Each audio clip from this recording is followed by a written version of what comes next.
Wow. Wow.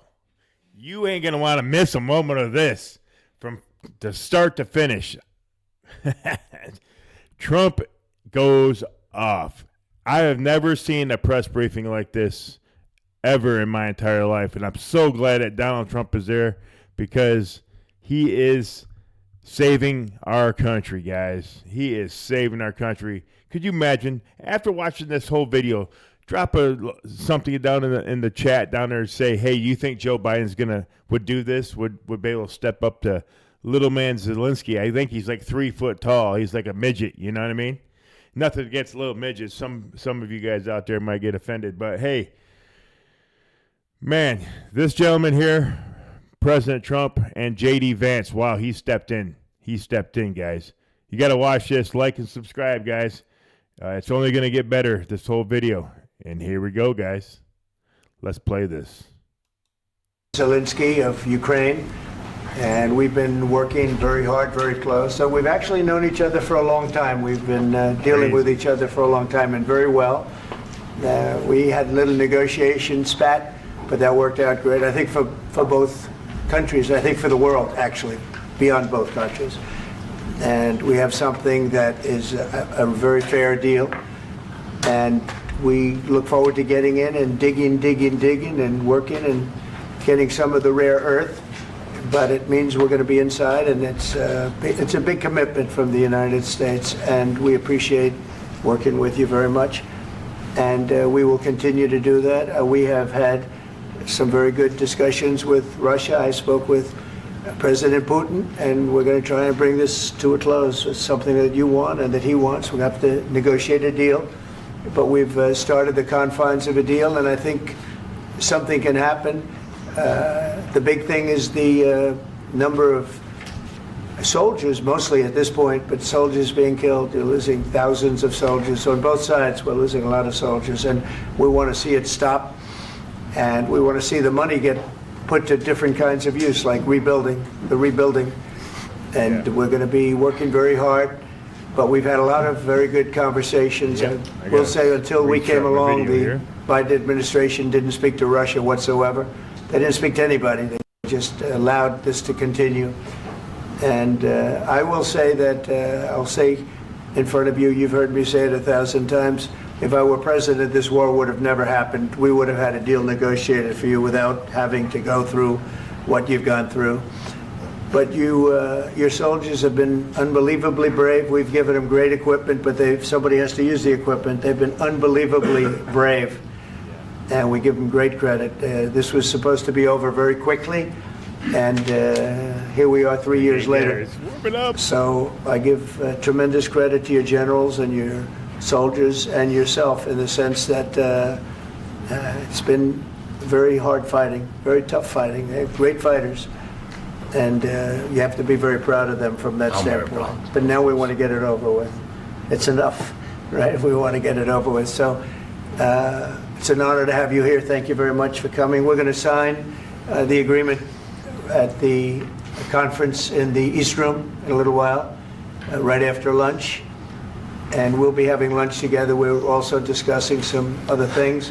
And we appreciate everybody being here. It's somewhat of an exciting moment, but the really exciting moment is when they stop the shooting and we end up with a deal. And I think we're fairly close to getting that, and an honor to have you. And please, I'd like to say something. Yeah, thank you so much, Mr. President. Thank you for the invitation. And really, I hope that this document... You know, I always wonder why this guy only wears crappy clothes. And this is probably his best. But he's got millions and millions of dollars from us.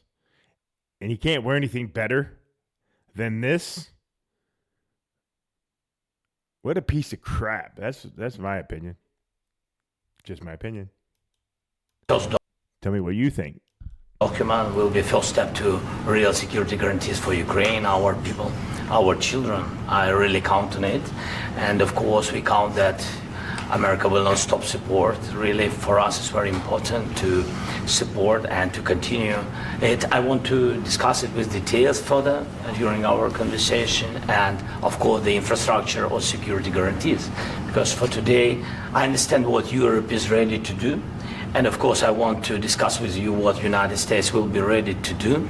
And I really count on your strong position to stop Putin. And you said that enough with the war. I think that is very important, Ben, to say these words to Putin at the very beginning of war, because he is a killer and terrorist. But I hope that together we can stop him.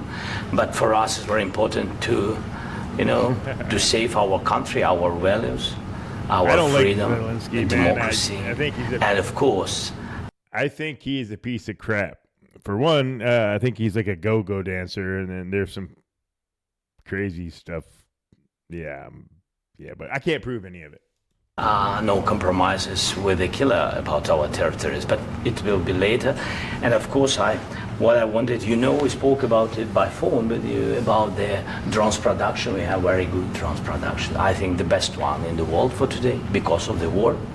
Yes, and of course, we need very much the air defense. You have the best air defense in the world, and really you helped us under attacks of Russians. And I want to speak how we can exchange the licenses. We're open to share the licenses of all our drones with you, of course, with the United States. And we need licenses for quick production of air defense. Even after the war, we need our nation to be calm, that we are secure. So that's why we need this air shield. And of course, about this, I want to speak about the contingents. I think that France and UK already spoke to you, and we know that Europe is ready, but without the United States, they will not be ready to be as strong as we need. And the last point, last not least, about exchange, about our people and children. And you know that this crazy Russian, that they stolen 20,000 of children, Ukrainian children. They changed their names, they changed their families, relatives, and now they're in Russia. We want to bring them back, and really, it's a big dream, task, and goal for me, and our warriors. By the way, Mr. President, we released more than 4,000 warriors from Russian prison, but there are thousands more in the prison. I wanted to share with you some images. How it's. Just can I now? Yeah, please. One minute. Just you to understand in what circumstances, in what situation they are, and what the attitude of Russia to our prisoners. That guys, just you before and after. And you see before and after, just you to understand. Now thousands of such guys, ladies and men, there. And so they don't eat, they beat them, and they do a lot of bad things. So out of, even during the war, there are rules. Everybody knows.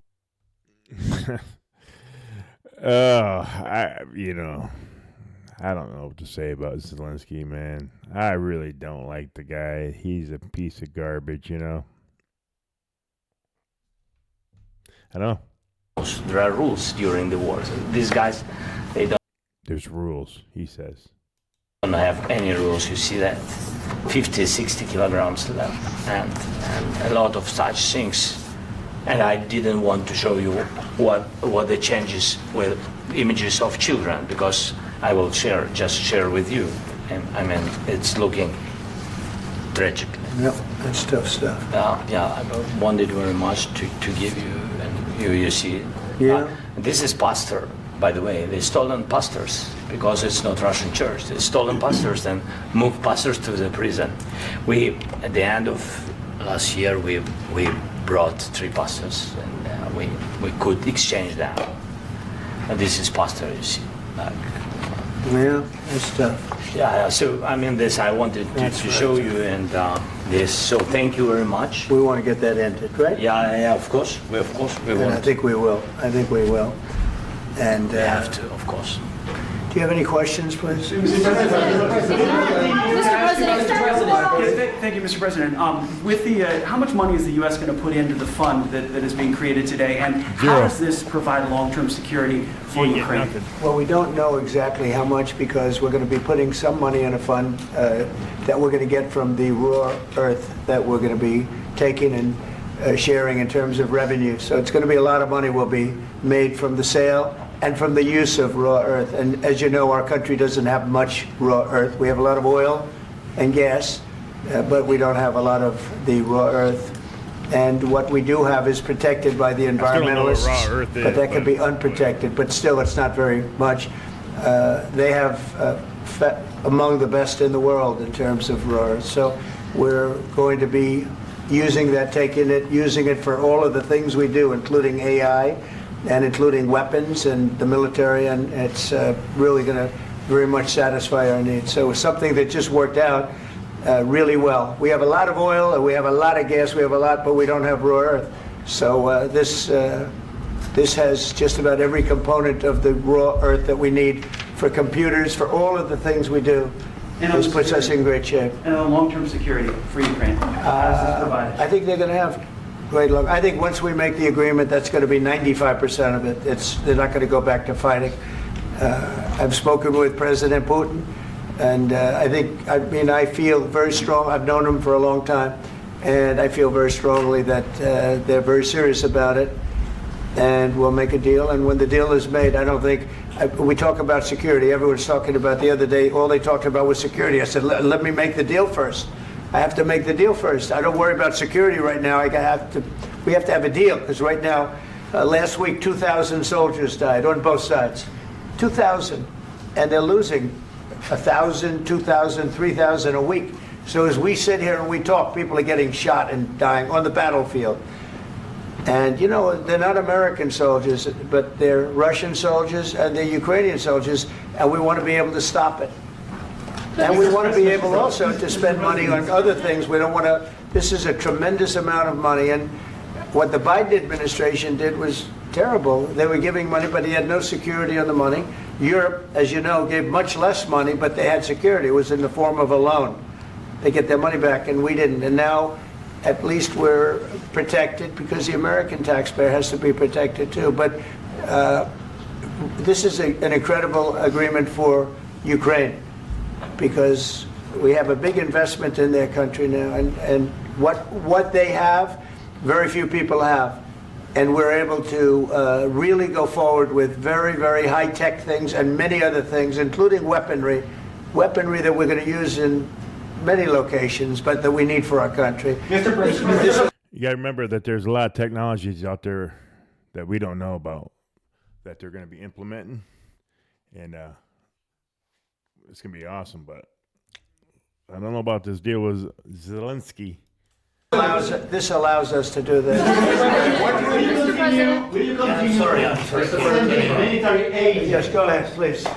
If I can just, yes. In the document, there is one of the very important points. If we speak about business and investment, we never had LNG terminals in Ukraine. This document will open. I mean, the next documents, but anyway, here we see in the framework, we see a really goodwill for this. LNG terminals for us is very important, and I think for security of European continent. We have the biggest storage, gas storage. We have the biggest in Europe. Yes, yes, and we can use it. Use it for LNG. Use it for LNG, and we will do it.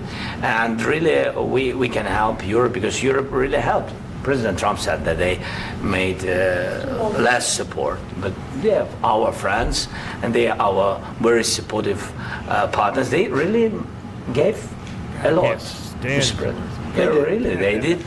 They gave a lot, but they gave much less. No. Much less. No. Oh boy, it's getting fired up. He's like, man, I don't even like this guy talking. I don't either. Let's get him out of here. All right, guys, here we go again. No. No. Okay.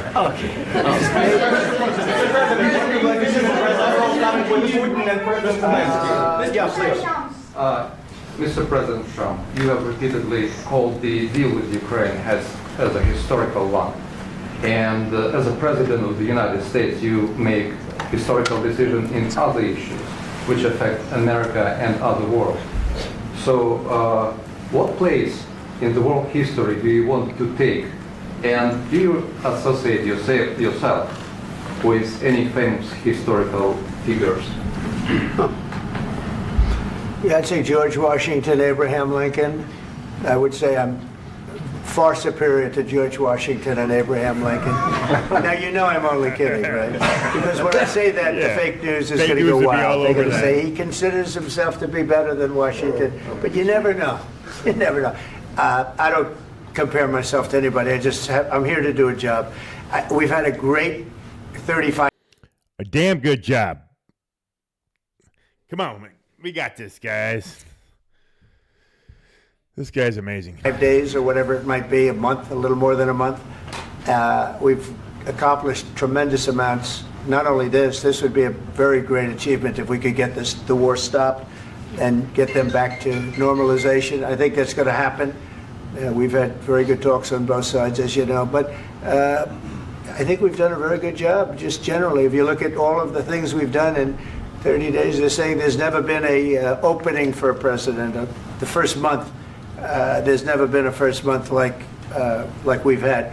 And this is one of the very important things. This, to me, is one of the most important things because we have tremendous death taking place as we speak. And I don't want to have that. You know, think of the parents, whether they're in Russia or Ukraine, think of the parents of all these people being killed needlessly. They came to our territory. Should have never started.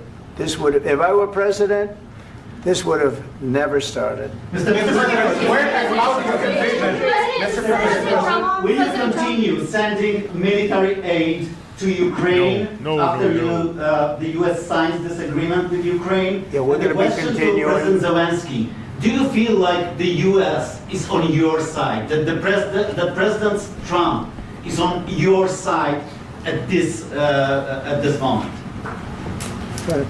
What do you think? He wants to know, do you think that, sort of a stupid question. I guess we wouldn't be here if I wasn't. I think that the United States on our side from the very beginning of occupation, and I think that President Trump on our side, and of course, I'm sure that the United States President will not stop support. This is crucial for us. It's important for us. Yes.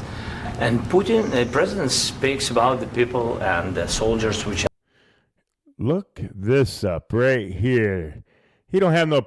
I mean, I don't know this insignia, but it's something. Piece of garbage. Dying, but they came to our territory. They came to our land. They began this war, and they have to stop. And I think this is the question, with really the most important question. Can President Trump, I hope yes, with some other allies, to stop Putin, withdraw these enemies, our enemy, withdraw these troops from our land? And I think that you asked about the history, I think that if President, or when, he will stop Putin, if President Trump will bring peace to our country, I think he will be on this wall. We've had very, very good talks. Well, he's definitely going to be on the wall, Zelenskyy. With or without you, it doesn't matter. Trump is in the record books already in my book. To Ukraine. President Zelenskyy just said that there will be no compromises with Vladimir Putin. I just wanted to ask both of you. Firstly, are there compromises that you think that President Zelenskyy is going to have to make? And President Zelenskyy, is there anything that you might be thinking you may be able to offer or bring to the table, for example, elections? Thank you.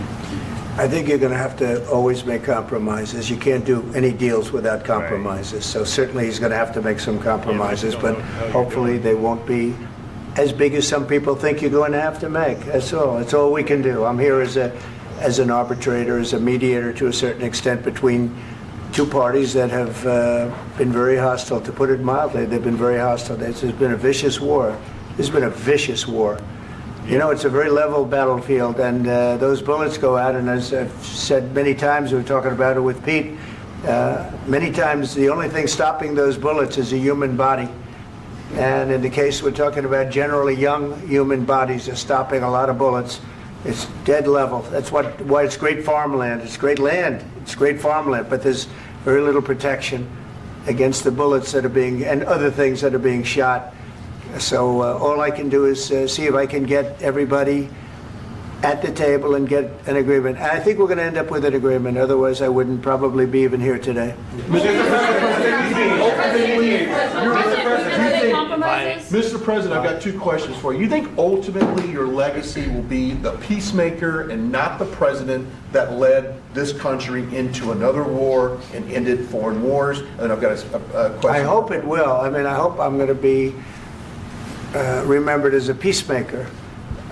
This would be a great thing if we could do this. I'm doing this to save lives more than anything else. Second is to save a lot of money, but I consider that to be far less important. So I hope I'm going to, thank you, Brian, for that question. It was a nice question. I hope I'll be known and recognized as a peacemaker. This would be a great thing to solve. This is a very dangerous situation. You know, this could lead to a third world war. This was headed in the wrong direction. If this election were lost, if we didn't win this election, and we won it by a lot, that was a mandate. We won every swing state. We won the popular vote by millions and millions of votes. We won everything. The districts, you look at the areas of red, take a look at a map. This was a big mandate, and this was one of the things I said, we're going to get this thing settled. If we didn't win, I think this could have very well ended up in a third world war, and that would not have been a good situation. What was your second question? And my second question for President Zelenskyy: why don't you wear a suit? You're at the highest. Why don't you wear a suit? You're at the highest level in this country's office, and you refuse to wear a suit. Just want to see if do you own a suit? Yeah, problems. A lot of Americans have problems with you not respecting the dignity of this office. I will wear. I think that's where we're going to get started there. This is going to get warmed up. Yeah, man. If you guys made it to this far, please like and subscribe at the end down there. Stick to the end, man, because it gets spicy. And it starts right now, actually. Costume after this war will finish. Okay. Yes, maybe costume. One. Maybe something like this. Something like yours. Yes. We won it by a lot. That was a mandate. We won every swing state. We won and that would not have been a good situation. What was your second question? And my second question for President Zelenskyy: why don't you wear a suit? You're at the highest. Why don't you wear a suit? You're at the highest level in this country's office, and you refuse to wear a suit. Just want to see if do you own a suit? That's pretty low. Yeah, problems. A lot of Americans have problems with you not respecting the dignity of this office. I will wear a costume after this war will finish. Okay. Yes, maybe one. Maybe something like this. Something like yours. Yes. That'd be great. Maybe something better. I don't know. We will see. Maybe something cheaper than. Yeah. Thank you. Thank you. President Thank you. Trump, that wasn't Trump. You said yesterday that you but- Are you going to send more arms to Ukraine in case there's no peace? Yeah, we're going to have arms to Ukraine, yeah, sure. Hopefully I won't have to send very much, because hopefully we're going to have it finished. We're looking forward to finishing this quickly.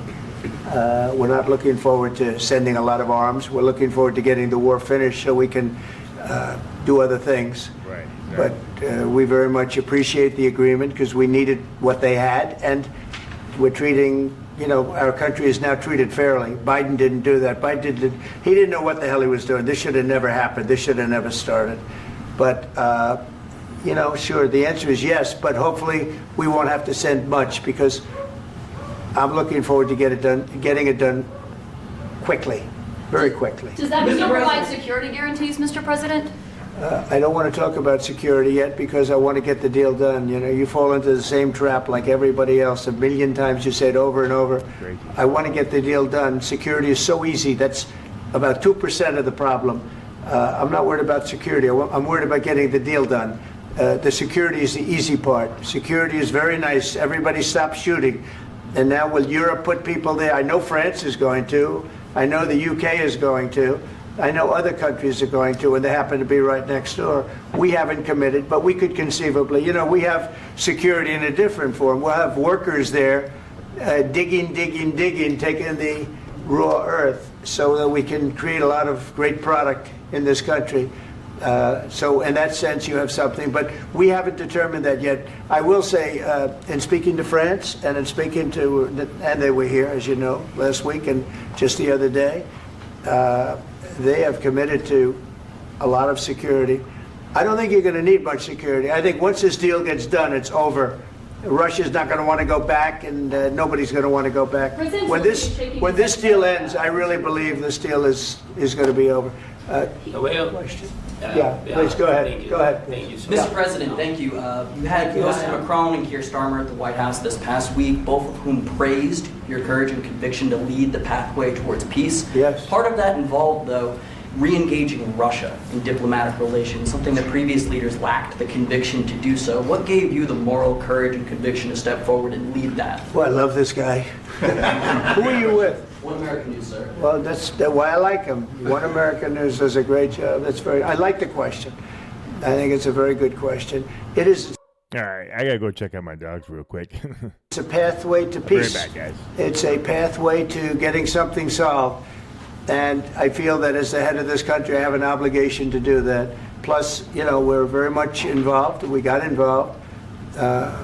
It's too bad we got involved because there should have been no involvement, because there should have been no war. And there shouldn't have been October 7th. That would have never happened. As you know, Iran was broke. They had no money to give to Hezbollah. They had no money to give to Hamas. They were stone cold broke. And then under Biden, they became rich as hell. They went from no money to $300 billion in a period of 4 years. And they gave a lot of that money away, and you see what happened. And that's a real mess also that we hope to be able to solve. But no, I appreciate your question very much. I feel I have an obligation to try and do something to stop the death. If I can answer. Yes, if I can answer. Please, sorry. Please. And I do like your clothing, by the way. Yeah, really? Even though I think he's a great guy, by the way. But I don't know if you two like each other. But you know what? I think he's dressed. I like this guy. I think he's dressed beautifully. So I have more serious things than answer on such questions. I will answer on more serious questions if I can. Yeah. So please, about security guarantees and about just ceasefire. We can't just speak about ceasefire and speak. It will not work. Just ceasefire will never work, because I'm like a president. I have this experience, and not only me. Ukraine before my presidency, from the 2014, Putin broken 25 times. 25 times he broken his own signature. 25 times he broken ceasefire. But he never broke to me. He never broke to me. No, you were the president. You were the president during. He never broke to me. In 2016, you've been the president, Mr. President. You've been the president, but he had, of course, not with you, but he had during those periods. He had conversations with our side, and we had Normandy format. You know, the France, Germany, Ukraine, and Russia, and he broken 25 times. That's why we will never accept just ceasefire. It will not work without security guarantees. Security guarantees, maybe President is right about this document and other, but this document is not enough. Strong army is enough, because his soldiers afraid, Putin's soldiers afraid of our soldiers when we're strong enough. If we are not strong enough, if we are empty, if our storage is empty, we can't defend our land. Today, you know, he knows that we have all the world knows that we have meeting. Yes? Why he's using ballistic? Putin today using ballistic on our hospitals, schools, and etc. Ballistic. So he knows that we are here, and that President Trump is really have goodwill to stop this war. And you hear now the president. So why he's using? So he doesn't want to stop. He doesn't want. But I hope that we will do it. Really, we'll do it. Security, when we speak about security guarantees, when the Europeans are ready for contingents, they need USA backstop. If there will not be United States, we will not never have any contingents, strong contingents from the Europeans, because they don't want to divide alliance connection between the United States and the main and strongest ally and Europeans. And this is crucial, this is important. That's what we want to speak about very much. This is very important. And air defense. So air defense, really, we have big deficit with all these systems, and we need to provide this. We need it very much. Otherwise, Putin will never stop, and will go further and further. He doesn't want. He hates us. You know, it's not about me. He hates Ukrainians.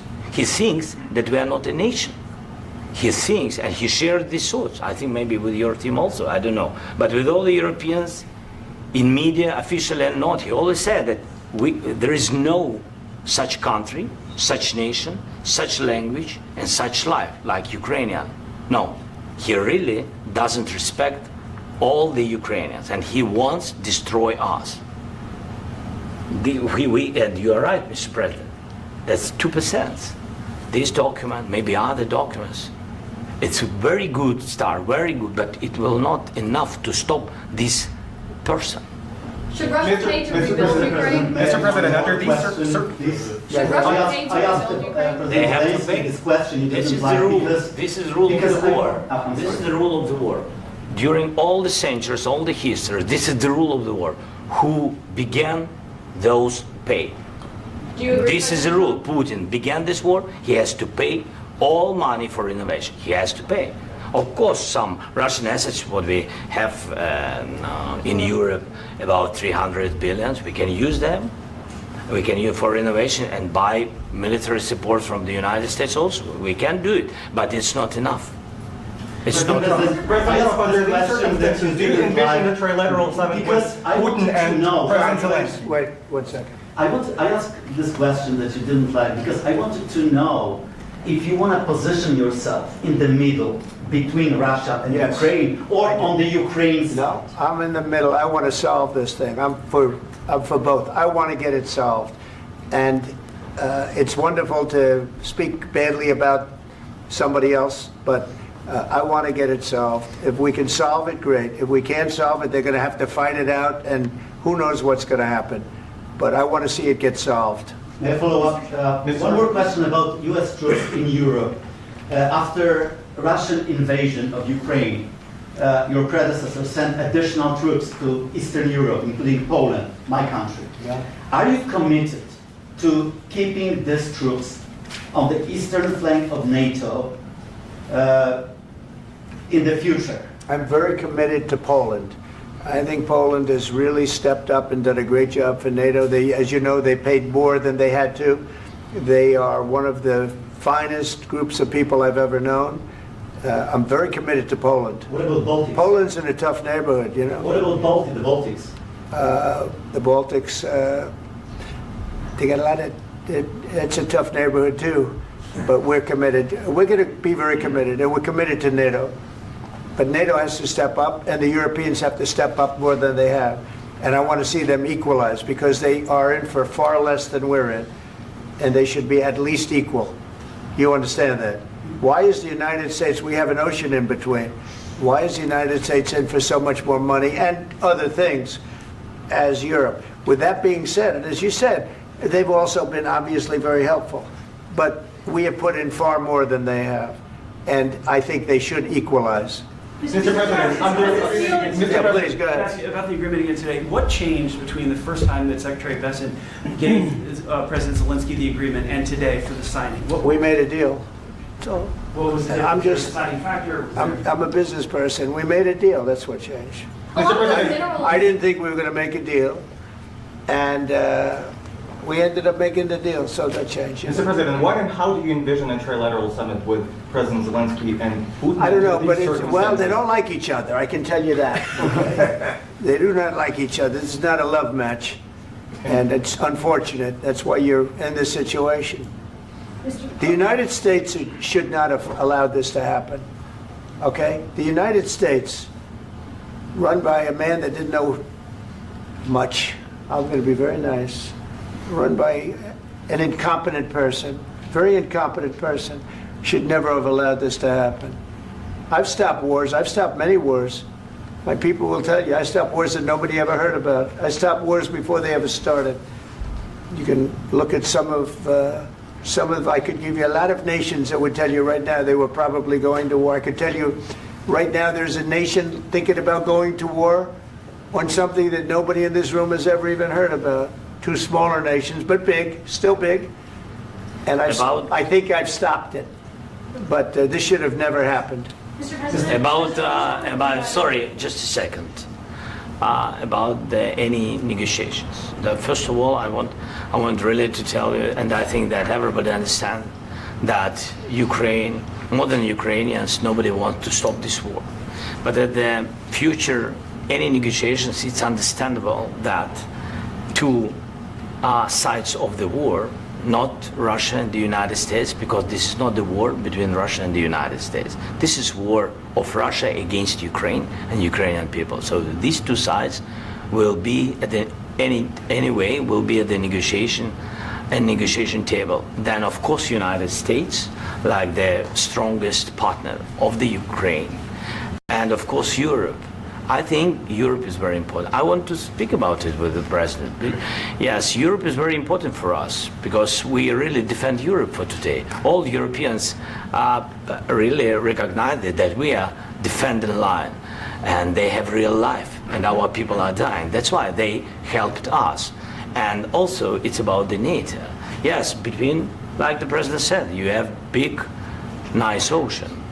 Yes, between us. But if we will not stay, Russia will go further to Baltics and to Poland, by the way. But first to the Baltics. It's understandable for them because they've been in the USSR. You know, they've been one of the republics of the USSR, and Putin wants to bring them back to his empire. It's a fact. And when he will go there, if we will not stay, you will fight. Your American soldiers, it doesn't matter, do you have ocean or not, your soldiers will fight. Mr. President, would you be willing to visit Ukraine, maybe Kyiv or Odessa, which is known to be at the Riviera with Black Sea? It was my question. I'm sorry. I don't want to talk about Odessa now.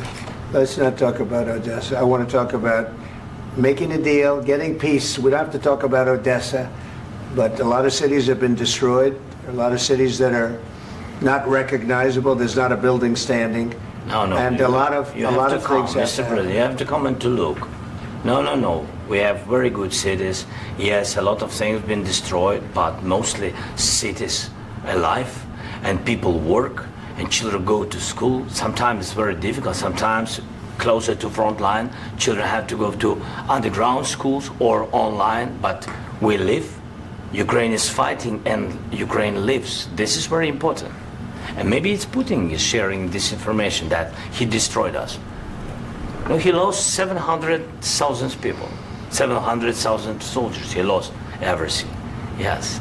So. Mr. President, one more. I mentioned Poland. Please go ahead. When did you last speak with President Putin, and what did he say that? A couple of days ago. And what did he tell you that gave you the assurance that he wanted peace? Well, that's what I do. My whole life is deals. I know pretty good. And I've known him for a long time. I've dealt with him for a long time. He had to suffer through the Russia hoax. You know, Russia was a hoax. It was all Biden. It was nothing to do with him. So he had to suffer through that, and he was able to do that. I think that he wants to make a deal, and he'd like to see it end. That's all I do. That's what I do. My whole life, that's what I do is make deals. And I'm in the middle of a mess because this is a real mess. It's a very dangerous one. If this doesn't get solved now, it's not going to get solved for a long time. So I hope we're going to get it solved. In the back, please. Thank you, Mr. President. Prime Minister Starmer claimed repeatedly that his government believes in free speech and was not engaged in censorship. But his country's government arrests people for memes and thought crimes, and even more worrisome is pressuring American companies to censor Americans on its behalf. How can he be a reliable, trustworthy partner when he says things that are demonstrably false on such an important topic? Well, we actually spoke to him about that yesterday, and we thought they took it very, very much too far. JD was very strong on it. So was I. So was Marco. And we've been speaking to him about it. Marco, would you like to say something about that? We have concerns, obviously, with the conduct of theirs, particularly as it impacts Americans. And there's real concern that American speech, which is online, could fall into the hands of British or any country's jurisdiction. And so this is a point the Vice President made at Munich, and I think it's a very compelling one, that what unites us with Europe, as much as anything else, is these shared values, and one of them being free speech. And so if Americans are threatened by it, we're going to need to take action in that regard. Mr. President. It's actually a very important question. We spoke about this in detail with the Prime Minister, the Foreign Secretary, and others at lunch yesterday. And I know that Secretary of Commerce Lutnick followed up in private meetings last night. This is really important. We believe Americans have the right to speak their mind, even if we in this room disagree with them. They have the right to speak their mind in the public square, which is often online these days.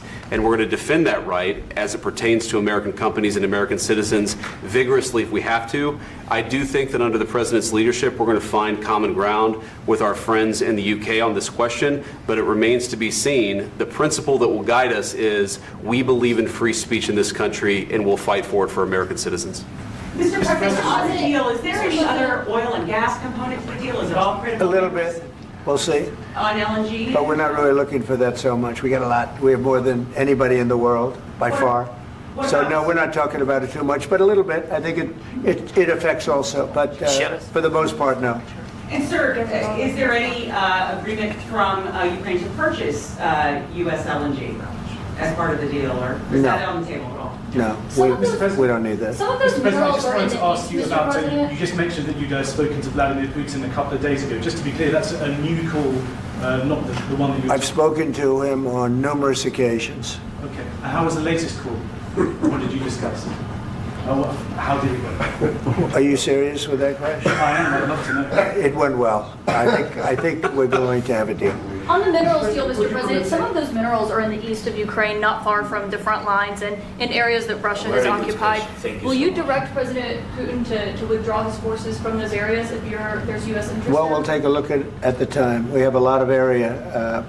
It's a very big area we're talking about, so we'll take a look. I'll study that and I'll see. And who would protect those minerals if they are U.S. interests? Would that be Ukrainian forces? They'll be protected. European The agreement will protect them. U.S. The forces? agreement, yeah, we're signing an agreement.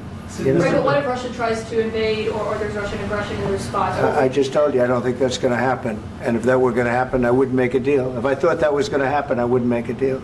Some people may wonder why. They ought to focus on CNN on survival, not asking me these ridiculous questions.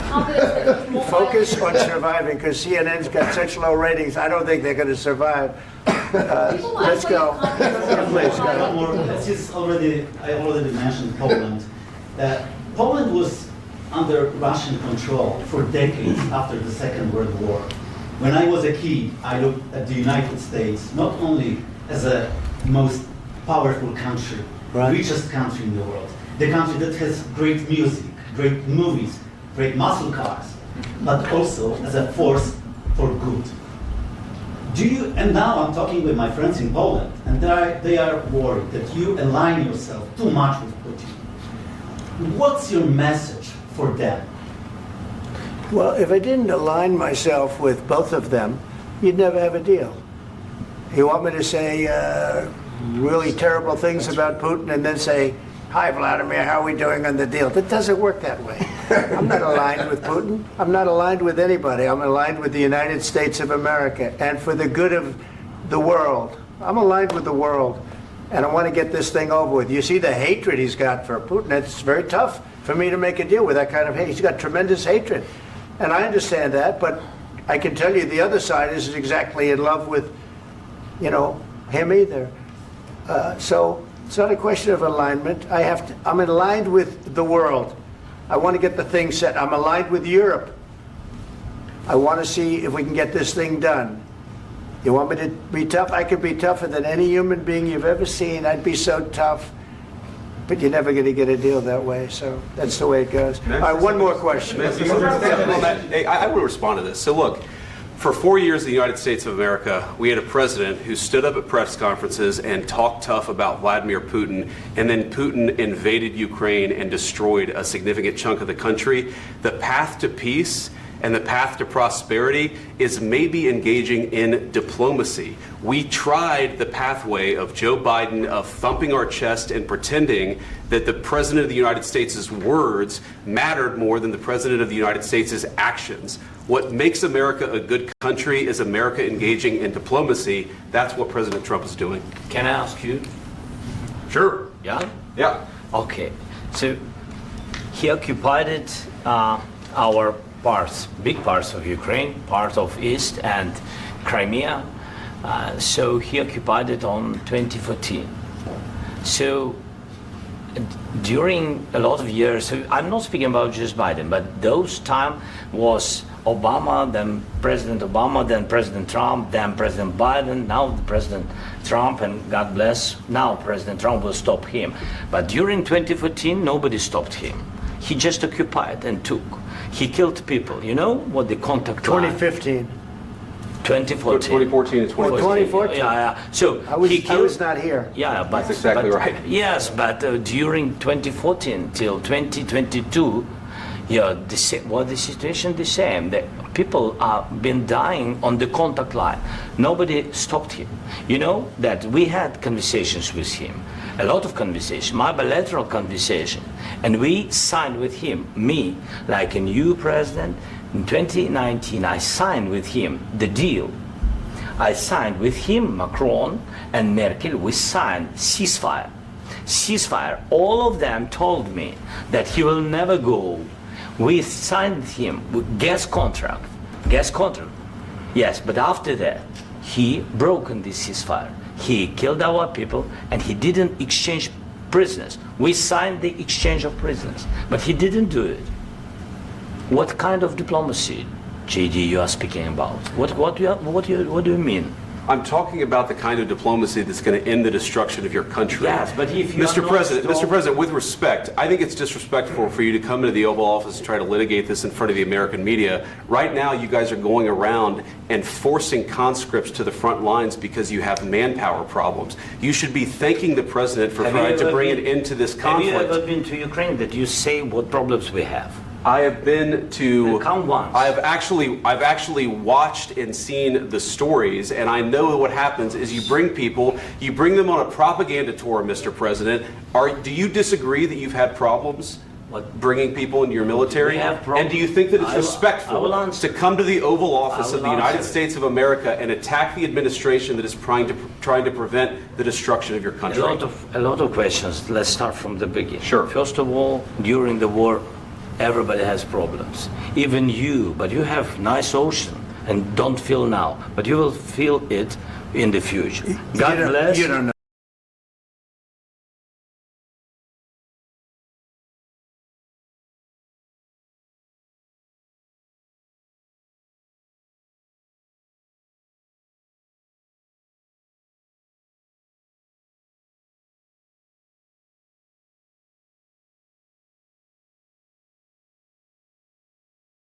God bless. God bless. You will not have a war. Don't tell us what we're going to feel. We're trying to solve a problem. Don't tell us what we're going to feel. I'm not telling you. Because you're in no position to dictate that. That's exactly what you're doing. You're in no position to dictate.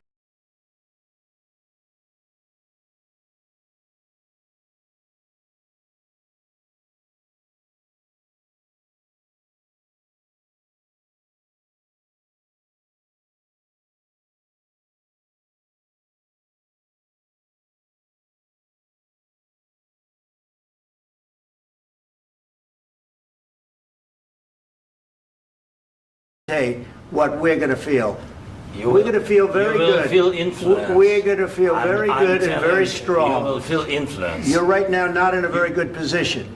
You've allowed yourself to be in a very bad position, and he happens to be right about it. From the very beginning of the war. You're not in a good position. You don't have the cards right now.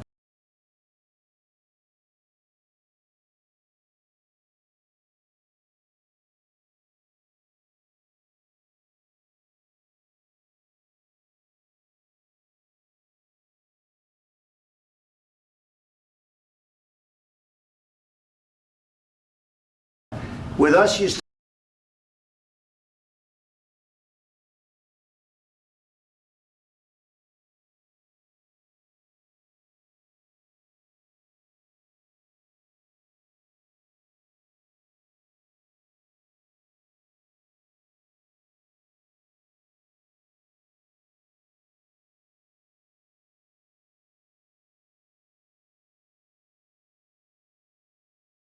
Start having not playing cards. cards. Right now, you don't. I'm very You're playing serious, cards. Mr. President. You're I'm playing very cards. serious. You're gambling I'm with the president lives in of war. millions of people. You think You're you- gambling with World War III. what you're You're speaking gambling about? with What you're World speaking War about? III.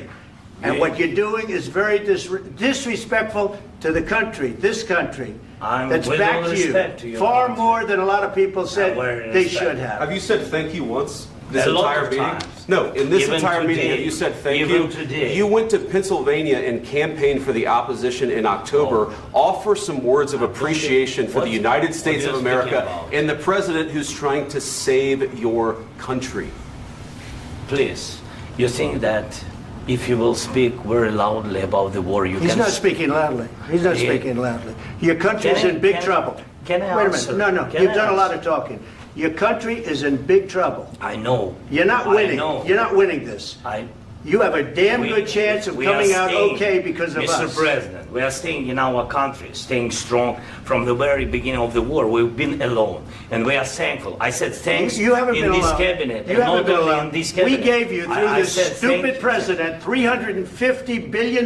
You voted we gave for you your military president. equipment, You and you voted men for are your brave, president. but they had to use our military. What about if, West if you didn't have You our invited military me- equipment, you invited if me you to didn't speak. have our military equipment, this war would have been over in 2 weeks. In 3 okay? days, I heard it from Putin. In 3 days, this is something Maybe new. less. In 2 weeks, of course, yes. It's going to be a very hard thing to do business like this. I Again, tell you. just say thank you. I said a lot of except times that thank there, you except to that, American people. Except that there are disagreements, and let's go litigate those disagreements rather than trying to fight it out in the American media when you're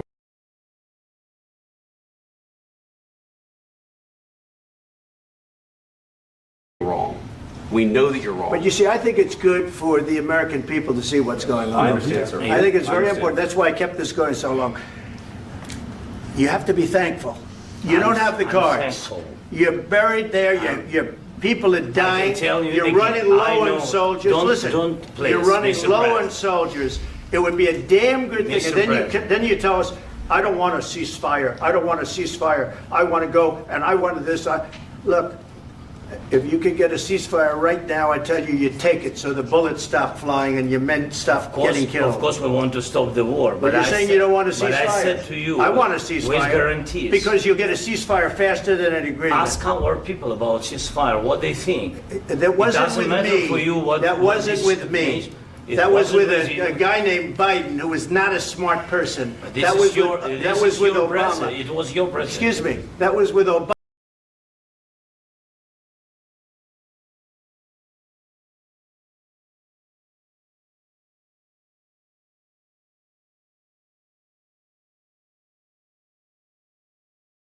Obama, who gave you sheets, and I gave you javelins. Yes. I gave you the javelins to take out all those tanks. Obama gave you sheets. In fact, the statement is Obama gave sheets and Trump gave javelins. You got to be more thankful, because let me tell you, you don't have the cards. With us, you have the cards.